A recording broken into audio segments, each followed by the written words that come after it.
Jason Palmer, one of the hosts of The Intelligence, The Economist's daily current affairs podcast.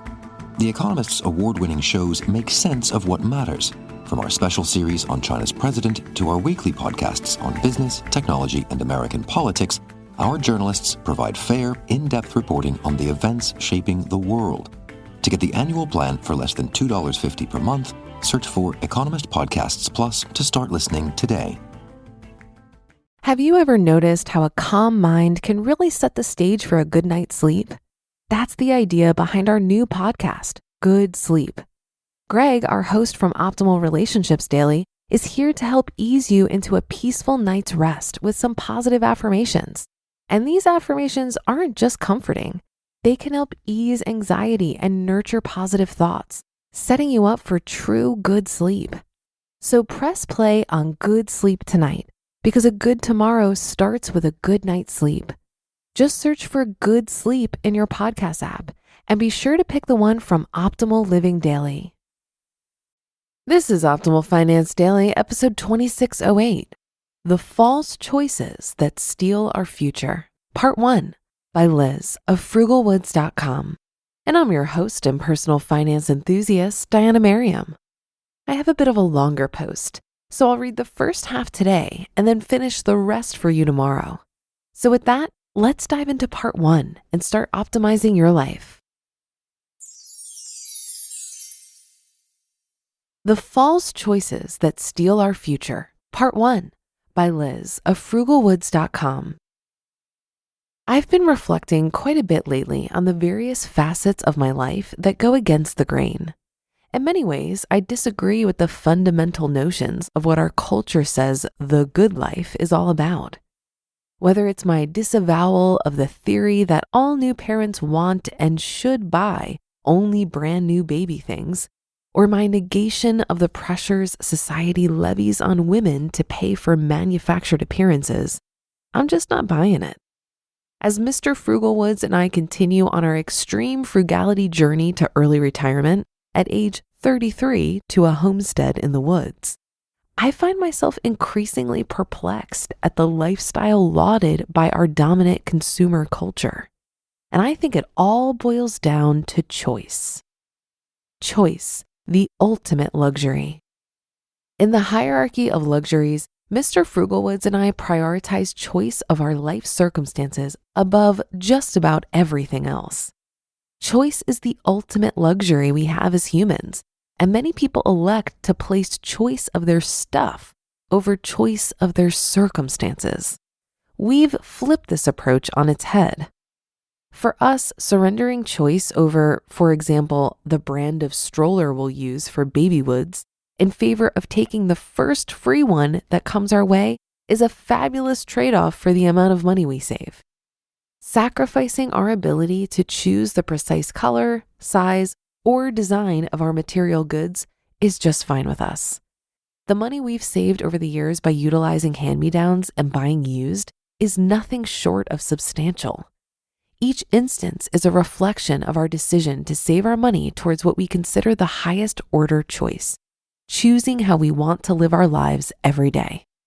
Having a plethora of options to choose from in purchasing is, in many ways, a burden in and of itself. Mr. Frugalwoods and I save a lot of time by circumventing the consumer selection dilemma. We don't have to labor over comparing 15 different infant swings. We just take the one we find at a garage sale. We've liberated ourselves from the hassle of weighing the needlessly plentiful choices for everything from dental floss to t-shirts. I, for one, am thankful we've abdicated this mental burden. And in fact, I'm not the only one who feels this way. People far smarter than me have purported that choice has paralyzed rather than freed us, leaving us dissatisfied instead of happy. If you're extremely rich, you can choose to have everything you want. Conversely, if you're desperately poor, you likely won't have many options at all. But for the vast majority of us hanging out somewhere in the middle, we have far more financial choices than we realize. The choice isn't BMW or Mercedes. The choice is to not own a car at all, or to drive a 19-year-old Frugalwoods mobile. The choice isn't Ann Taylor or Bloomingdale's. The choice is not to buy new clothes and instead wear something you already own. The choice isn't cable or Netflix. The choice is to repudiate both in favor of creating your own entertainment. Marketers want us to believe they're offering choices of the good life and that we need only purchase them to attain happiness. But the real choice is to turn our backs on the consumption machine and instead walk in our own direction. There's a pervasive illusion in our culture that enfranchised, fulfilled people buy whatever they want, whenever they want it. This harkens to the idea that our self-worth and base pleasures stem from owning things. But I don't think that's true at all. Rather, I think genuine happiness stems from doing what you want with the people you love and not hewing to the arbitrary standards established by corporations. There's no freedom in buying a new wardrobe every season. That's merely towing the line of lifelong consumption. Spending money in order to pacify ourselves because we're dissatisfied with our jobs, our relationships, or our appearances is spending that only serves to derail us from attaining meaningful goals and that robs us of our future. It's spending that does nothing to address the root of our discontent. A core tenet of effective frugality is embracing fewer options and choices where your stuff is concerned. The more you require a wide variety of perfect items to choose from, the more money you'll spend. And this isn't about deprivation, it's about strategic purchasing. And more often than not, no purchasing at all. One right way? Methinks not. We're all taught that there's essentially one path through life. Go to school, get a job, work hard, spend the money you make because you deserve it, continue working, retire at 65. And for many folks, this is the path they're comfortable with, and there's nothing wrong with that. But contrary to popular belief, there isn't just one right way to live or one road to serenity.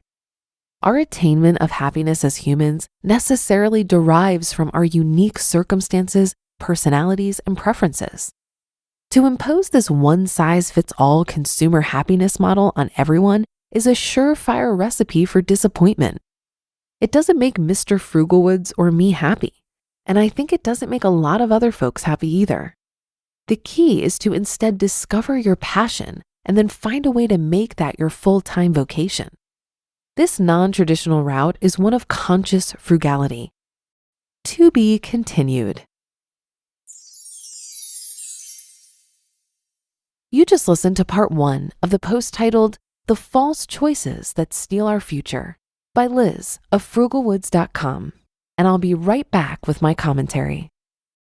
Shipping can make or break a sale, so optimize how you ship your orders with ShipStation.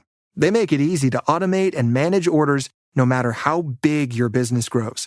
And they might even be able to help reduce shipping and warehouse costs. So optimize and keep up your momentum for growth with ShipStation. Sign up for your free 60-day trial now at ShipStation.com and use the code POD. That's ShipStation.com with the code POD. Something always comes up when you're running a small business. Any business owner will tell you that. Running a business is just plain hard. Endless to-do lists, employees to take care of, and your ever-present bottom line. So if you're a small business owner, kudos to you for staying on top of it. And now I have a solution for you. I want to tell you about Gusto. Gusto built an easier and more affordable way to manage payroll, benefits, and more. They help over 300,000 businesses by taking the pain out of tasks like automated payroll tax filing, direct deposit, health insurance administration, 401k, onboarding tools, you name it, Gusto makes it easy. And they really care about the small business owners they work with. Their support team is attentive and helpful.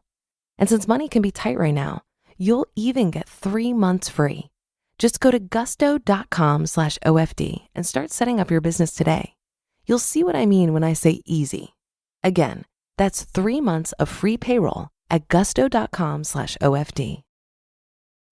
Choice is indeed a luxury, and I'm often confronted with the fact that we have more options than we think we do.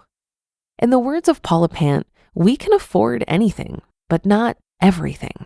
And so the decisions we make around how we do or don't spend money have large ramifications in our experience of life. I was just talking to a friend about health, fitness, and body image. My friend was telling me about her struggle with her weight and exercise. She claimed that because her husband works 2 jobs and she has 2 young kids that she has to take care of, there is no way for her to get to a gym. She has tried working out at home, but in order for her to see the changes in her body that she really wants to see, she needs to lift really heavy weights. She presented this dilemma as if she didn't have a choice. She made it like there was absolutely no opportunity where it would be possible for her to get to the gym. She even acknowledged that she could pay for someone to watch her kids for an hour. But she said it so dismissively, like that is a ludicrous idea. She isn't struggling financially, and the only thing preventing her from solving her own problem is the choice she's making to not spend money. From my perspective, health and relationships are the most important things in life. And if you have a problem, but you also have money, then you don't actually have a problem. You have a minor inconvenience. The long-term ramifications of my friend not taking care of her health will likely be way more expensive than the cost of a babysitter. But that's her choice, and it is a luxury. Well, that should do it for today. Have a happy rest of your day and a great start to your weekend. And I'll see you on the Saturday show tomorrow, where we'll finish up this post and where your optimal life awaits.